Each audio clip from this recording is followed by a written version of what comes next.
What's good, my guns and butter family? Welcome back to the dinner table. It feels so good to have y'all back here another week with me. And I know I say this damn near every month, but I seriously cannot believe that this year is almost over. I feel like I blinked and we're already in December. But y'all, it's okay because that just means that we're coming up on the Guns and Butter 1 year anniversary. And y'all already know I'm gonna be coming with the heat leading all the way up to the anniversary on New Year's Day. We gonna be turning up all month long. I'm gonna be bringing y'all all types of juicy cases that you may have never heard of before. So, with that being said, let's kick off December with this puzzle piece of a case.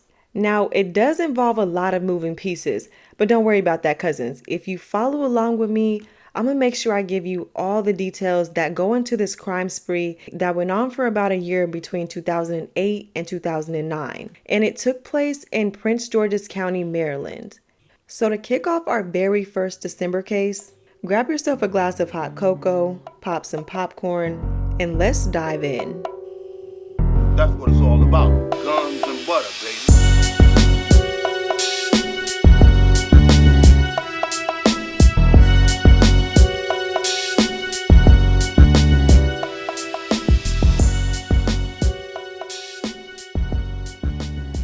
In August of 2008, on a nice warm summer night in Prince George's County, Maryland, in a nice quiet suburb just 16 miles east of Washington, D.C., a man named Lloyd Irving was laying on his couch just dozing off when he was suddenly awoken by two masked men standing over him pointing guns at him.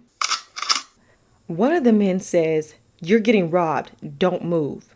But Lloyd couldn't help but move. His wife and his 4-year-old son were also in the house, and Lloyd had to protect his family, so he wasn't going to go down without a fight. And these two robbers picked the wrong house, because little did they know, Lloyd was a highly skilled martial art expert. So when one of the men walked away to go look around the house and search for other goods, Lloyd took this opportunity to lunge at the guy that was still holding the gun on him, and he managed to get the gun away from the guy. And this is all happening so fast. They're tussling around, and he was able to get the gun cartridge and release it. Once it hit the ground, the other intruder who went off to search the house came running out of the back room. And the man that was holding the gun on Lloyd is yelling, "He's got the gun! He's got the gun!"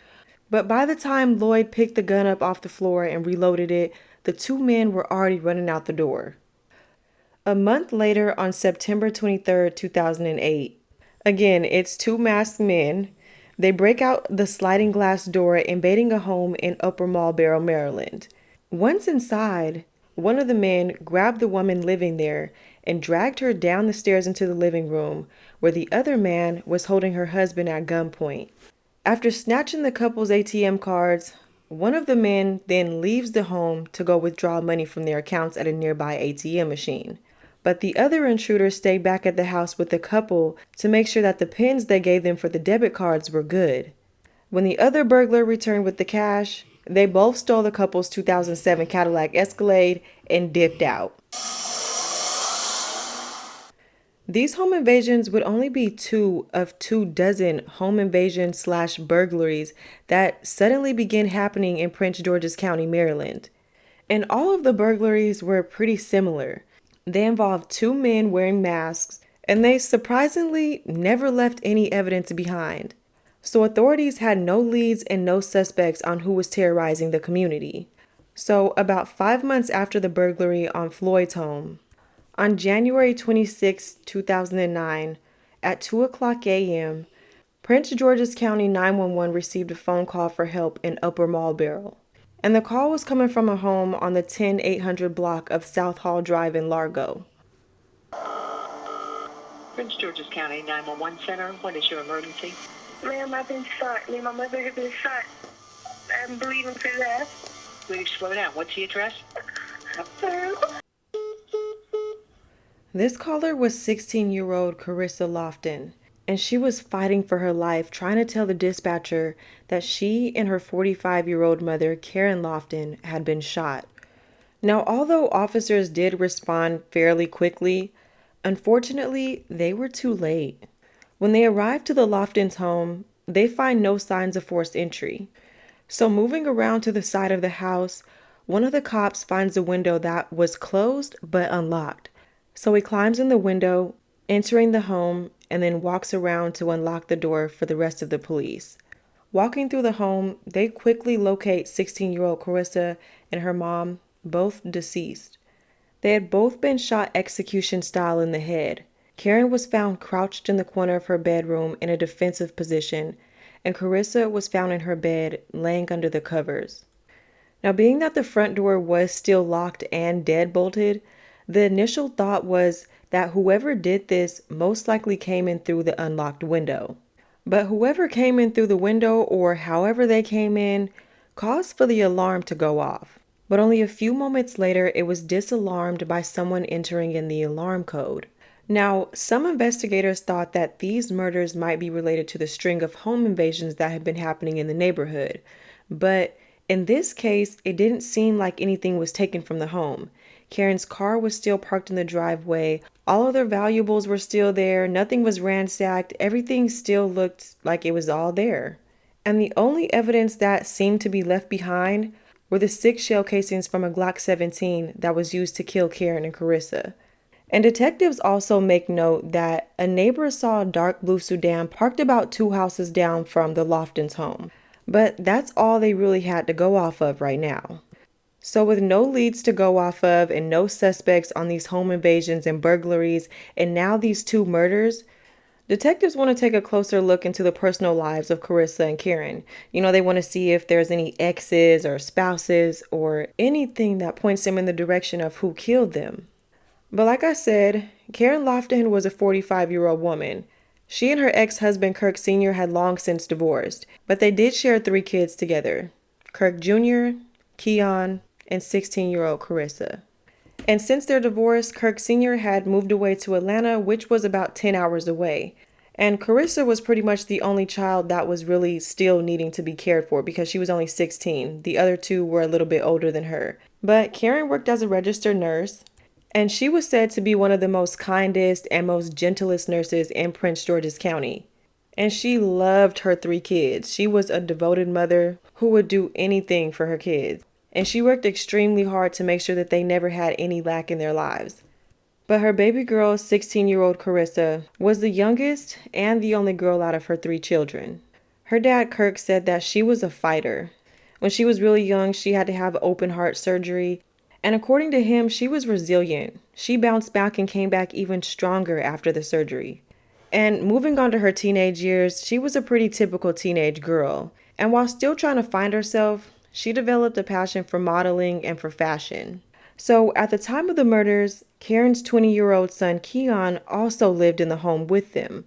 But when the murders were actually taking place, he was up the street at his girlfriend's house. So that night after everything went down, the news hit the streets stat. And literally within minutes, the neighborhood was swarming around the Loftons' house trying to figure out what was going on. So when his girlfriend's mom comes to him and tells him that 2 women had been murdered on his street, he had no idea that it was his mom and little sister. So when he gets this news, he jumps in the car and immediately starts heading towards his house. When he pulls up to his block and sees everything taped off, it hits him like a ton of bricks that these 2 deceased women that he just heard about are his mom and sister. And it is noted that when he gets to the crime scene, he doesn't initially run up to the house and start making a big scene. He just stands in the crowd and is kind of in shock. But after standing in the crowd unnoticed for so long, when the police finally notice him, they detain him, sit him in the back of a squad car, and then take him in for questioning. And for no reason at all, police treated Keon like a suspect right off the bat. But being that he was the only other person that lived in the home, he was the only other person that would have the alarm code and be able to disalarm it. And the way investigators saw it is Keon was allegedly somewhere when his mom and little sister were being murdered, then randomly showed up at the crime scene but didn't identify himself. So in their minds, this is a telltale sign that Keon murdered his mom and little sister. But after hours of questioning, having a solid alibi, and after being genuinely distraught after being able to listen to his sister's final moments on that 911 call, Keon was eliminated as a suspect. And unlike a lot of other cases, it actually wasn't the spouse. Kirk Sr. did not kill his ex-wife and daughter. Plus, with him living 10 hours away in Atlanta, he was also eliminated as a suspect. So with everybody close to Karen and Carissa cleared as suspects, detectives were still at ground zero in this investigation. On March 16, 2009, just 6 weeks later, Prince George's community was hit again, and just a couple of blocks away from the Loftons' home. So it all begins one night when a woman comes home and finds her Nissan Maxima stolen from her carport. And literally, as she's on the phone with the dispatcher, she sees her car come zooming down the street. And despite police reacting pretty quickly, the car thieves still slipped between all of their traffic stops. But it didn't take long for this stolen Nissan Maxima to turn up. You see, the following day on March 17, 2009, a fire burning outside of a vacant home was reported by a nearby neighbor. And that very Maximum that they'd been looking for was the thing that was on fire. But this was only the beginning of what they would find outside of this vacant home. Once the fire was put out, they were able to take a look inside of the car. And that's when they discovered two completely charred bodies inside the trunk. It was later determined through dental records that the victims were another set of mom and daughter. They were 42-year-old Dolores DeWitt and her daughter, 19-year-old Ebony DeWitt. And it was just way too alarming the large amount of similarities or coincidences that these two cases shared. You see, both Karen and Dolores were both single moms, and they were both registered nurses. But the night before Ebony and Dolores' bodies were found burning in their trunk, Ebony had gone out on a little date with her boyfriend, and he describes everything as being just fine and normal. She was even wearing her favorite blue sweater. And after dinner, he drove her home around 1:30. After watching her walk inside, that was the last time he saw her alive. Despite the little evidence investigators had on these two double murders that had taken place in the span of about 6 weeks, they couldn't help but to think that these two crimes were related. And although there were a lot of similarities, there were still a lot of differences as well. Because in the first set of murders, the victims were shot. But with the second set, it was determined that they had been strangled. Also, in the first murder, they were killed in their home and then left there. But in the second murders, it was determined that the victims had been dead for at least 24 hours before being set on fire. And it seemed as if they had been taken from where the crime had actually taken place, or at least started, then eventually put in the trunk and set on fire. And despite these differences, it was really hard to overlook the big coincidences of these two sets of victims. They were both Black single women with teenage daughters, and they literally lived blocks away from one another. And another similar thing that investigators took note of was that both of the homes didn't have any sign of forced entry. And just like at the Loftons' home, there was an unlocked window on the side of the house. Plus, the killer managed to leave behind no evidence. And as you would imagine, being that the car was burned to a crisp, there were no fingerprints or hair fibers or anything that could be tested for DNA found in the car. But investigators did collect small bits and pieces of Dolores' charred jeans, and on those jeans were small pieces of leaves that came from a beech tree. However, they did make note that there was no beech tree in sight, and their autopsies did confirm that they had been dead for at least 24 hours before being put in the trunk. And this only rose more questions for investigators, because now they needed to figure out where Dolores and Ebony's bodies were for those 24 hours before being set on fire. So, beginning in the summer of 2008, leading into the early months of 2009, there was a series of home invasion burglaries, stolen cars, and now 2 sets of murders. And based off the surviving victims from the home invasion burglaries, investigators had good reason to believe that they were looking for at least 2 suspects committing these crimes. But there was still no way to determine if the home invasions had anything to do with the murders. But a break in the case comes when detectives take a closer look into Dolores' previous police reports. You see, about a month before her car was stolen, her home was broken into. And while she did call to report the break-in, at the time, she didn't notice anything missing from her home. It wasn't until her car was stolen when she noticed that her spare keys were missing. So at this time, investigators want to adjust and redirect fire and try to see if they can figure out who broke into her home a month prior. So with that to go off of, authorities do a sweep of the surrounding neighborhoods. And when it was all said and done, they were able to collect 200 articles of evidence, including DNA samples from neighbors, family members, and still, they had nothing. They weren't any closer to solving any of these cases. So months passed, and still, nothing. It wasn't until July of 2009, more than a year since the home invasion started, investigators finally get a tip they could work with. And the tip came from the Baltimore Field Division of the Federal Bureau of Alcohol, Tobacco, Firearms, and Explosives. Whew, that was a mouthful. ATF for short, okay? So, ATF agents were already working on a case of their own. Because you see, a gun store in Woodbine, Maryland called JC Arms was robbed. And if you rob in a gun store, you already know what they came for. Everything. They cleared it out, okay? So, listen to this. With the help of an undercover informant who spent about $3,000 to buy 4 of these stolen guns from the Woodbine gun shop, ATF's investigation into the stolen guns led them to a man named Jason Thomas Scott. Jason Scott was a 27-year-old part-time UPS worker. He had been there for 9 years, and by all accounts, he was a pretty quiet, clean-cut dude with no criminal history. But after doing some digging into his background, they find out that he had been committing robberies since he was a teenager, moving on into his early 20s, then graduating from robberies of unoccupied homes to home invasion robberies, and then to violent crimes. And get this, he was apparently a true crime and forensic enthusiast himself, like us. So it was said that when he committed these home invasions, he made sure to clean up the crime scene and he was careful not to leave behind any evidence. So he knew just enough to get away with the crimes he was committing. Well, for now. And it was also reported that this Jason dude was a pretty productive member of society. He had 2 master's degrees, one of which he received from the University of Maryland, where he got his degree in information systems management. And while investigators spoke with several of Jason's acquaintances, one of them told them that Jason wasn't the type of person to get mad and fight you right then and there. He was the type of person that would get mad, then sit on it and brew for a couple of weeks. Then, just when you thought everything was good and you forgot about it, he burns your house down in the middle of the night. So he was very patient, yet malicious.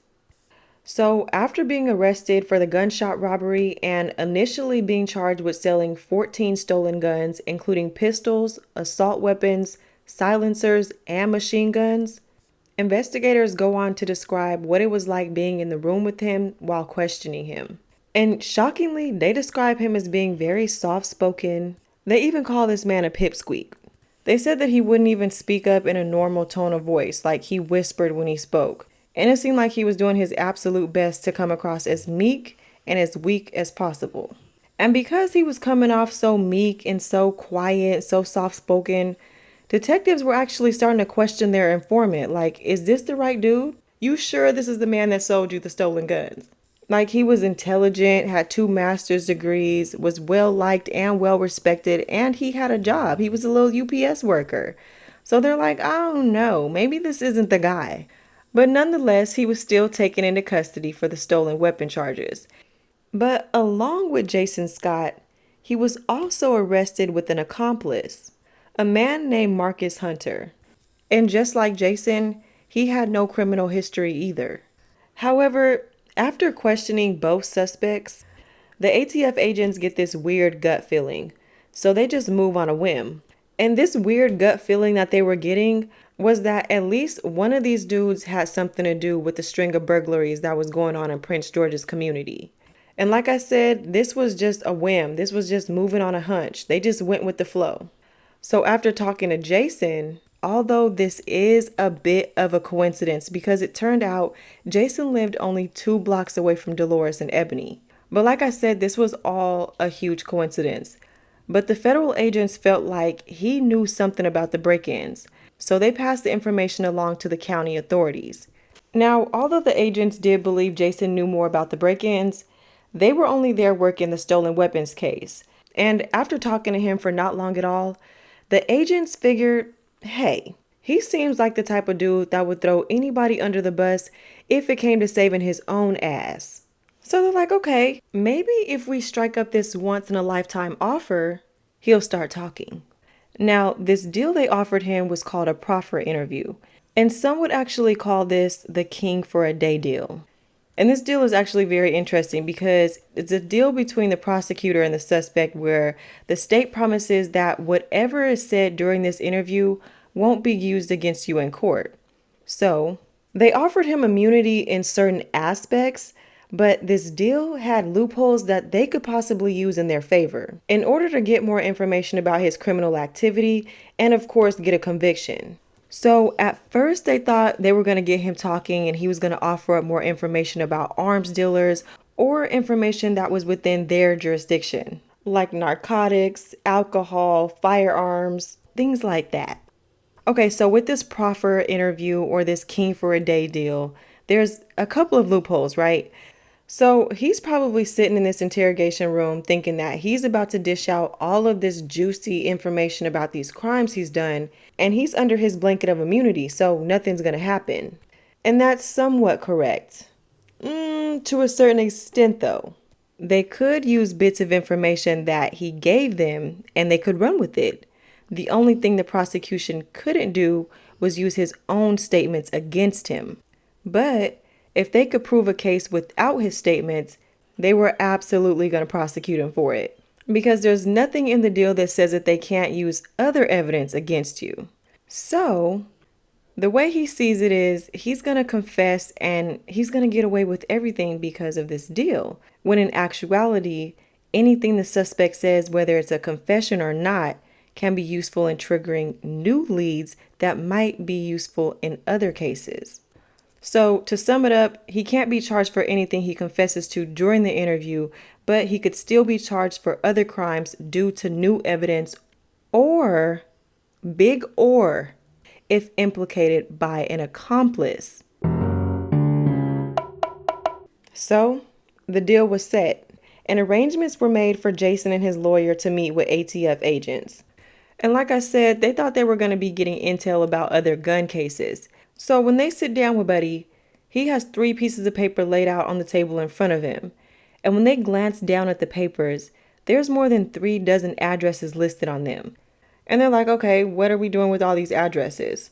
So on these 3 pieces of paper, he was admitting to committing approximately 28 burglaries and 9 home invasion robberies, where he had broken into the victim's home, woke them out of their sleep, and held them at gunpoint. And from there, he admits to robbing the home.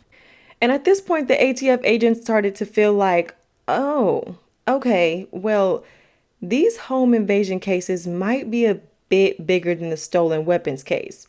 And some of the burglaries Jason was admitting to were quite violent. And among the many addresses that he was confessing to was the address of the Irvings. If y'all remember, this is Lloyd and Vicky, the first burglary that we discussed in the episode. And during his confession, he implicated Marcus Hunter, which was the same person he was arrested with for the gun charges. And Jason goes on to admit that robbing people at gunpoint, stealing their valuables, their cars, taking whatever he wants, was how he and Marcus earned their living. Like, don't you work at UPS? What are you doing? But after giving up all this information, I'm sure he was sitting there like, I won. They can't charge me with none of this. I'm good. The only person that gonna get some time for this is Marcus. So when the Prince George's County investigators heard about Scott confessing to almost all of the home invasion burglaries that had been going on in the community, they began to rethink calling this man weak and soft-spoken. And at this point, the investigators had already made a pretty strong link between the home invasions that started in the summer of '08 to the 2 sets of murders that happened in '09.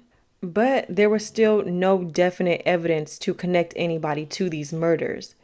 So while authorities on the home invasions were getting ready to close out their cases, the detectives working the murders asked if they could have a copy of these addresses Jason had given up.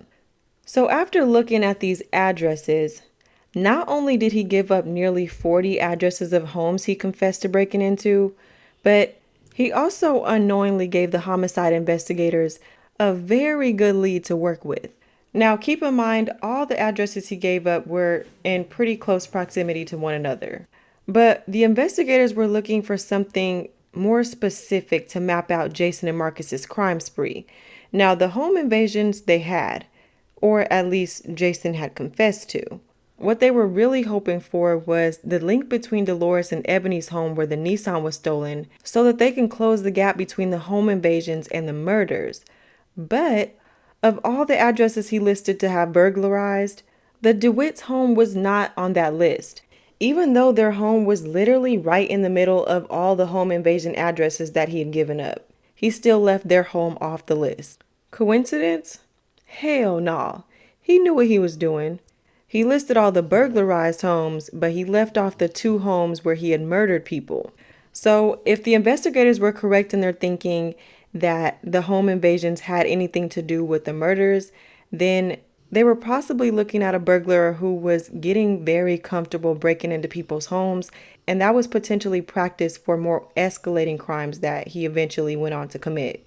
So at this time, homicide investigators and ATF agents decided to team up and pull their resources together on what they now believe was a pretty solid link between the crime wave of home invasions and the 4 unsolved murders. So when Jason was arrested on July 1st, 2009, his home where he was staying with his parents and sister was also raided. And it was here where they were able to collect a couple of digital cameras. And on these cameras, they found significant evidence of this man being a nasty ass peeping Tom. He was going through the neighborhood that he actually lived in, and he was looking through windows at young girls getting dressed in their bedrooms, literally standing outside of their window watching their every move. And he also videotaped himself as he followed people around in the woods while they were walking or hiking, just being a creep. But in order to get more information about who Jason was as a person, the homicide investigators wanted to speak to his good brother, his good old accomplice, Marcus Hunter. Now, at first, Marcus wasn't saying nothing until they pulled the whole reverse psychology trick and told Marcus that Jason had already given up the drop on him, and he had already rolled him under the bus for all the crimes that they committed. And after getting blamed for everything, Marcus decided to sing a new tune. And he figured his only way out was to fully cooperate in the investigation. Now, when they asked Marcus if he ever knew Jason to break into people's homes and take their car keys, he said yeah. He actually talked about it a couple times during some jobs we worked on. Marcus tells investigators that Jason would break into people's homes, take their car keys, and just save them for a later day. And the investigation revealed that Jason would sometimes leave these stolen cars parked near that vacant house where Dolores and Ebony's body was found burning. So with that, they felt like they had a pretty strong and solid link between Jason and the DeWitt's murders. Now, when it came to the first set of murders, the Loftons, investigators were also able to find a connection between Jason and their murders, and it had something to do with the vehicle as well. So remember that neighbor that reported seeing a dark blue sedan parked a couple of houses down from the Loftons? Well, it just so happened that Jason drove a dark blue Toyota Camry.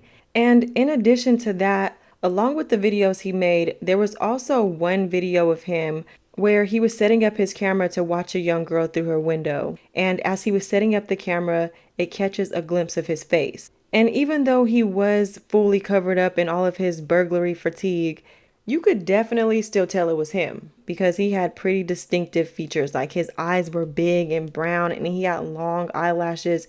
And in this home invasion, he did go in and sexually assault the victim. But when investigators dug up this old sexual assault case file, one thing the victim said that the attacker was saying to them was that he didn't want to hurt them.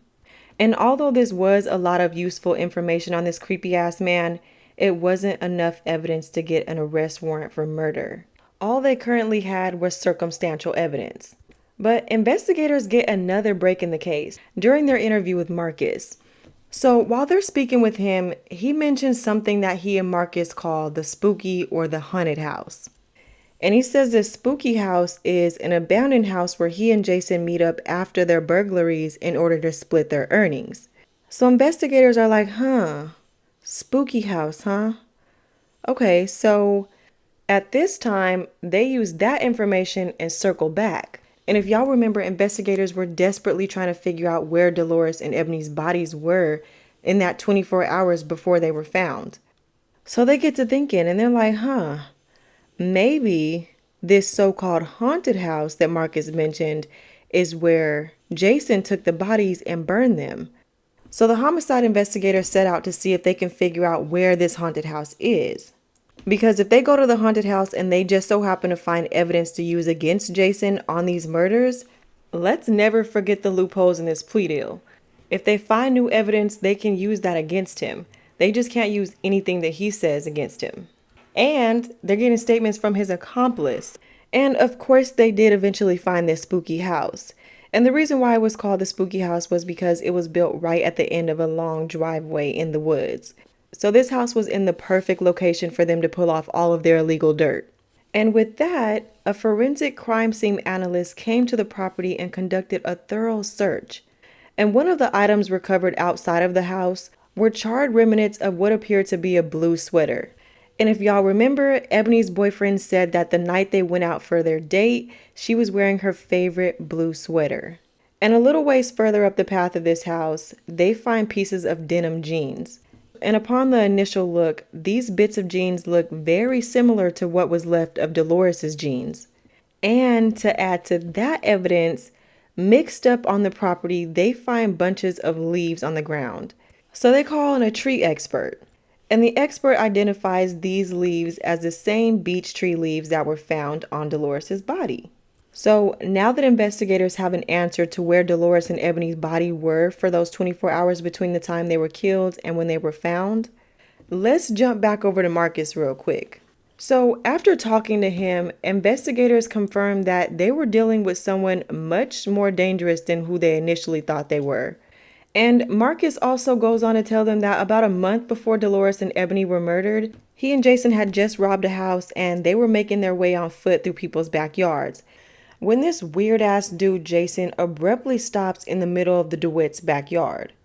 And that's when he saw Ebony through her bedroom window. And he just stopped in the middle of the backyard and just stared at her. And Marcus is stuck in this awkward situation. Like they had just robbed a house. They're supposed to be on the getaway. So he's finally like, bruh, come on, we gotta go. Like, be for real. Are we not fleeing from our crime right now? Get your shit together. And he goes on to provide them more intel on another night where they were committing a home invasion. And this particular night just so happened to be the night before Dolores and Ebony were murdered. Marcus says that he was giving Jason a ride to his car that he had stashed a couple blocks away from the burglary. When they got to his car, he notices that they were only a block away from the DeWitt's home. And my man Marcus also recalls in the days leading up to the Loftons murders, he saw him multiple times in possession of a Glock 17, which was the gun that was used to kill Karen and Carissa. And detectives had a strong feeling that this Glock was possibly stolen. So they run the records to see if this Glock 17 had been purchased in the past couple of years and was registered to anybody in the area. So of this list that they got, they consolidated it and they contacted all of the owners to see if the owners had reported it stolen or if it was in their possession. And it turns out, just 13 days prior to the Loftons murders, a home in the area had been broken into and a Glock 17 was amongst the stolen items. And y'all get this because in the state of Maryland, they have a law that when you sell a handgun, you have to test fire it first. And then you submit a shell casing to put it on file with the gun just in case it's ever used to commit a crime. And those 6 shell casings that were collected from the Loftons murders were an exact match to the shell casings from the stolen Glock 17. But in order to see if Marcus could actually place that Glock in Jason's hands, what they did was take him to the area where the Glock was stolen from, right? And without telling Marcus anything else about the neighborhood or the gun or anything, they asked him if he and Jason ever broke into a house in that specific neighborhood. And Marcus admitted to detectives that they had. He says that they had only been to this specific neighborhood once and they had only broken into one home. And of course, he points to the exact home that reported the Glock 17 stolen. So with all that very helpful information, the investigators felt like they had what they needed in order to get a warrant to arrest Jason for murder. Now, when it was all said and done, Marcus only ended up with the 7-year sentence for the gun charges. I'm pretty sure he took a plea deal and he didn't receive any charges for the burglaries. And fortunately for the investigators working the homicides, they were going to have plenty of time to build a strong case against Jason because he had to fight them gun charges first. So with that, the investigators had to keep digging and keep digging in order to find more useful information for their murder case. So if y'all remember when they searched his home when he was arrested for the gun charges, along with all the peeping Tom footage, they also seized computer files, BMW keys, 12 guns, a police scanner, a silencer, bulletproof vest, crowbar, gloves, ski mask.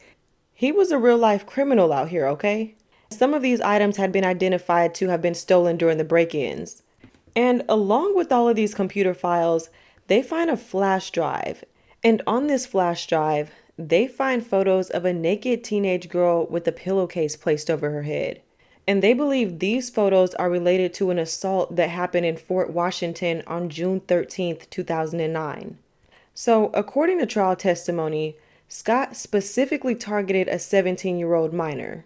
He broke into her home by throwing a cinder block through the back patio door. Once inside, he held a 12-year-old girl at gunpoint. And then when her mom, 17-year-old sister, and 5-year-old brother got home, he ordered them into a bedroom at gunpoint. Then he ordered the 17-year-old girl into a separate room and ordered her to undress and put a pillowcase over her head. Once she was naked, he fondled her and forced her to pose while he took photos and videos of her. So while he was being held on federal gun charges, he remained in custody while the homicide investigators built their case against him. And being that he was so good at hiding who he really was from the public, his defense team felt like they had a pretty good chance of beating the case, so they decided to take it to trial. So he pled not guilty, and his trial for the gun charges was set to start in November of 2010. And the murder investigation into him carried on for 3 long years. And they made good use of these 3 years because the investigators were able to uncover additional evidence that potentially linked him to a number of other unsolved crimes, including home invasion/burglaries that dated all the way back to 2007. And throughout this investigation, Prince George's County Police searched his mama's house again, and they recovered evidence that allegedly connected him to a December of '07 burglary in Mitchellville, and then to an '08 burglary in Kettering. And he was also connected to another burglary that happened in May of '09 in Bowie. And this is just to name a few of the crimes that he was connected to. Because this sick-ass man also came under suspicion for another murder that happened in June of 2008. So right before the Loftons murders, they were already investigating the murder of 46-year-old mother of 3, Velma Butler. Now, Velma's murder had happened in Bowie, Maryland, and she had been shot in her home, and then her house was set on fire. But it wasn't until July of 2010 when Jason was finally charged with the murders of Dolores and Ebony DeWitt, along with 2 counts of burglary. So with everything he confessed to and of the things that they were actually able to use against him, they were only able to charge him with 2 funky ass counts of burglary? What? Because let me tell you, if I was a DA, I would have reneged on that deal so daggone fast. Like, there should be a rule within this loophole that says, if you get in here and start talking about anything other than what we thought you were going to be talking about, that's free game. And you absolutely have to be held accountable for these crimes because you're not about to just lay up under this blanket of immunity and just think shit's sweet. We thought you was going to come in here and talk about guns and butter, not present us with a 4-page letter of addresses that you burglarized. But with that being said, of the 5 murders that he was suspected of, they only had enough evidence for a case strong enough to get him for Dolores and Ebony's murders. But when it came to Karen, Carissa, and Velma, in September of 2013, he accepted something called an offered plea deal. So this is basically a plea deal where the prosecution is 99.9% sure that he killed these 3 victims. But like I said, there wasn't enough evidence to get a conviction. But since they had enough evidence for Dolores and Ebony, this plea allowed for him to not have to admit any guilt to the crimes. All he had to do was acknowledge that the prosecutors had enough evidence to convict him. But in order to move the court process along and receive a lesser sentence, he accepted a guilty verdict. And in exchange for the guilty verdict, the 3 charges for Karen, Clarissa, and Velma would be dropped. And of course, this didn't sit well with these 3 victims' families. They still wanted justice for their loved ones. Because it's almost like, yeah, we know he's sitting behind bars for the rest of his life, but he's not being held accountable for taking our moms and our baby sister from us. So at the end of the day, after all his plea deals, Jason Scott's broke, scamming, peeping Tom ass was sentenced in January of 2012 to 85 years for the murders of Ebony and Dolores DeWitt, and he received a whopping 100 years for the dozens of armed robbery and home invasions he committed in Maryland. Well, obviously, we have a rapist in Lincoln Park. He's climbing in your windows. He's snatching your people up, trying to rape them. So y'all need to hide your kids, hide your wife, and hide your husband because they raping everybody out here. And cousins, that's a wrap on this week's case. As you can see, this dude wasn't as smart as he thought he was, but it was kind of hard to track him down because he had no specific MO. But he was all over the place. He would burglarize, shoot, kidnap, rape, strangle, set fire. And although I'm not completely satisfied with the conviction he received and the murders that he didn't get charged for, I'm happy that he is sitting behind bars for the rest of his life. But y'all, if you like what you heard here at the dinner table today, make sure you're following me on whatever platform you get your podcasts on so that you can receive alerts when your girl drops new episodes. And per usual, I'll see y'all back here same place, same time next week.